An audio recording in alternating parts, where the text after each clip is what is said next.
Lukaševičius įtartinai žiūri teisėjus, sakydamas, kad ne nuo jo kamuolys paliko aikštę, tačiau yra būtent taip.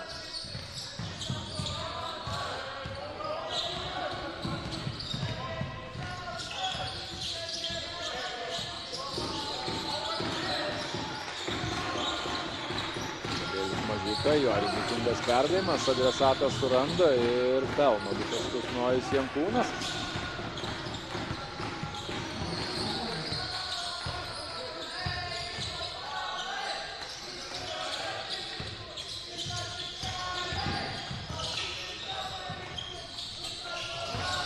Labai jau neparuoštas metimas, nieko keisto, kad tikslo nepasiekė.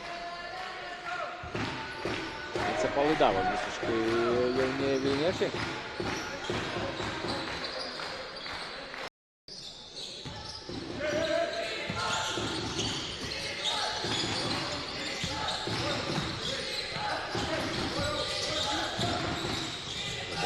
Žarisas, jo bandymas netikslu. Pabėga į greitą puolimą vilniečiai, grūdo kamuolį krepšį.